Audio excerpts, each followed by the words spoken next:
असतो बघा. 9 असेल तर कोणाचं 3चं, 9 असेल तर कोणाचं 7चं. पुन्हा कोणते अंक आहेत का एकक स्थानात? नाही. आहेत का? नाही. म्हणजे एकक स्थानात 1चा अंक बघा 1 असेल तर 1 किंवा 9, 4 असेल तर 2 किंवा 8, 5 असेल तर 5, 6 असेल तर 6 किंवा 4, 9 असेल तर 3 किंवा 7 असतात. सांग शेजार आता ते सोडवून दाखव. सोडवून दाखवा कोणीतरी एक एक. सोडवून दाखव एक एक. तुम्ही थोडंसं बोल. 7चं म्हणजे कसं 3चा वर्ग 9, 7चा वर्ग 49 म्हणजे एकक स्थानात 9. आणि हे पाठ करायचे नाही. यांची बेरीज 10च येते. 7 आणि 3 10 बघा. 9 आणि 1 10, 8 आणि 2 10, 6 आणि 4 10, 7 आणि 3 10. कन्फ्युज व्हायचं काम नाही. हे एवढं कळलं का? म्हणजे 3 किंवा 7 येते. कळलं? हे 2 सोडून द्यायचे. 28. आता हे जे 28 आहे ते 28 25 आणि 36च्या मधात आहे. कोणाच्या मधात आहे? 25 आणि 36च्या मधात आहे. त्याच्यापैकी लहान जी वर्गसंख्या आहे कोणती? लहान. त्याचं वर्गमूळ घ्यायचं. 5चं वर्गमूळ, 25चं वर्गमूळ 5. आता बघा 25 आणि 36च्या मधात 28 आहे. आता बघा हे जे 28 सगळ्यात जास्त जवळ कोणाचे आहे? 25च्या. म्हणून लहान संख्या घ्यायची. म्हणून काय घ्यायची? लहान संख्या. ते जर मोठ्या संख्येच्या जवळ असते तर मोठी संख्या. कळलं? आता बघा दुसरं. घाबरू नका जाऊ. नाही येत असं नका म्हणू.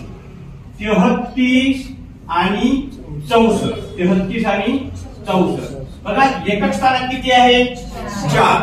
म्हणजे ऑब्विसली 2चा वर्ग 4 होते. म्हणजे एक तर 2 असेल. नंतर इकडचं आठवण्याची गरज नाही. हा 2 तुम्हाला आठवला म्हणजे इकडे 8 लिहायचं. इकडे काय लिहायचं? 8. म्हणजे 8 आणि 2 10. पहिली स्टेप कळली. हे 2 अंक सोडून द्यायचे. आता 33 कोणत्या वर्गसंख्येचे आहेत? 25 आणि 36. या दोघांच्या मधात 33 येतात का सांगा?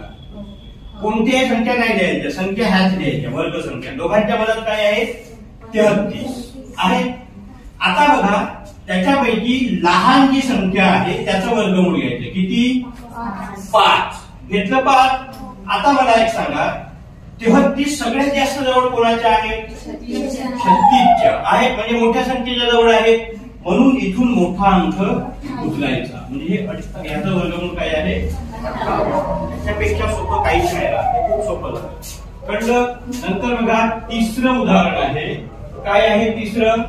44 आणि 89. 44 आणि 89. एकक स्थानात किती आहे?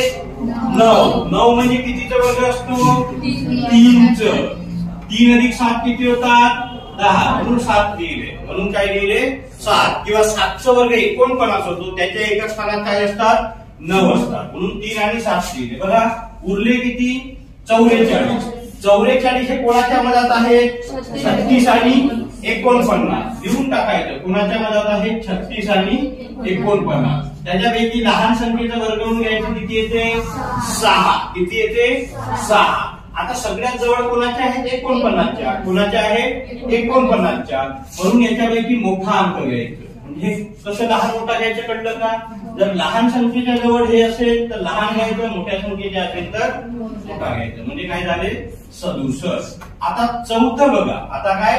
चौथं काय आहे? 90 25. याच्यात तर असं विचारच करायचं भाग नाही. 25 आहेत म्हणजे 5 येणारच. 90 म्हणजे कितीचा गुणाकार होतो? 9 गुणिला 10. त्याच्यापैकी लहान संख्या घ्यायची. त्याच्यापैकी लहान संख्या घ्यायची. शिकवतो फक्त कळते का? आता बघा 5वं 676. 676 हे 6 आहे. किती आहे? 6. म्हणजे तो एकतर 4चा वर्ग असेल किंवा 6चा असेल. कळलं? 6 म्हणजे काय? 4चा असेल किंवा 6चा असेल. हे कळलं का? 4चा वर्ग 16 म्हणजे 6. 6चा वर्ग 36 म्हणजे 6. उरलं किती? 6. आता 6 ही वर्गसंख्या कोणाच्या मधात आहे? 4 आणि 9च्या. कोणाच्या मधात आहे? 4 आणि 9. तर 4चं वर्गमूळ किती? 2. सगळ्यात जवळ कोण आहे? 4. म्हणजे 6च्या जवळ 4 आहेत की 9 आहेत? 4 आहेत की 9? 4. म्हणजे याच्यातली लहान संख्या घ्यायची. 24.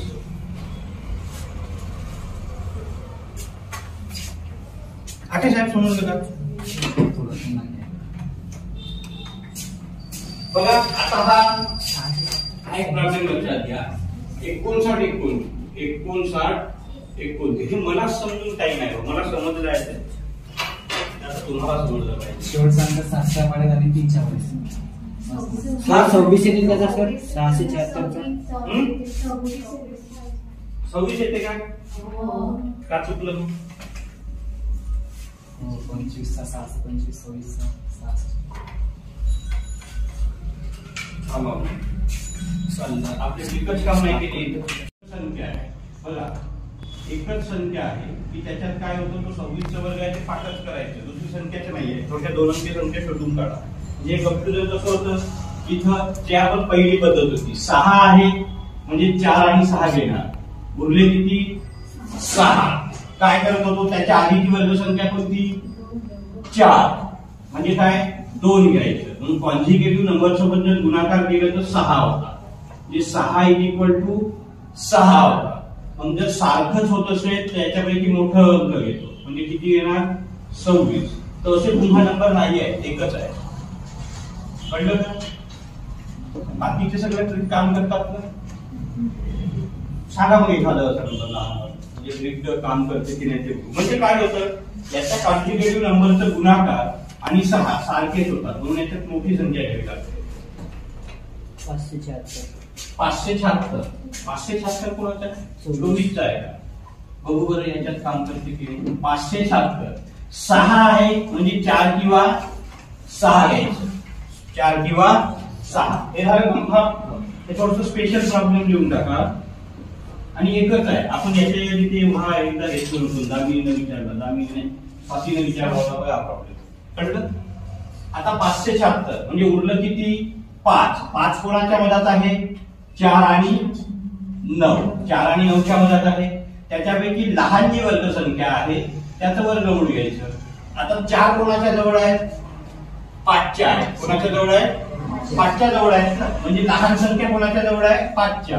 मोठी संख्या आहे का नाही, म्हणून लहान अंक घ्यायचं. म्हणून काय घ्यायचं लहान. आपली ट्रिक फक्त हे इथं काम नाही करत, म्हणजे इथं आपण आधी बघितलं होतं नाही का, ते स्पेशल केलं. मग संपूर्ण तुमच्या 99 याच्यात काम करते. बघा हे एक सोडव थोडंसं मोठं. 9 आहे म्हणजे तो 3चं असेल किंवा 7चं असेल. कळलं? उरले किती 59. आता 59 हे 49 आणि 64 च्या मधात आहे. 59 कोणाच्या मधात आहे 49 आणि 64च्या. त्याच्यापैकी लहान संख्येचे वर्गमूळ घ्या, किती येते 7. आता 59 कोणाच्या अगदी जवळ आहे 64च्या आहे, म्हणजे मोठ्या संख्येच्या जवळ आहे, म्हणून याच्यातली मोठी संख्या घ्यायची. म्हणून याच्यातली मोठी संख्या घ्यायची. कळत आहे का? कळत असेल ना? एवढे कठीण तर नाही आहे. अजून सांगा बरं 2-4 घरी जाऊन करून बघा. बरोबर काढा करा असं सारखी संख्या करूया, सारखी संख्या.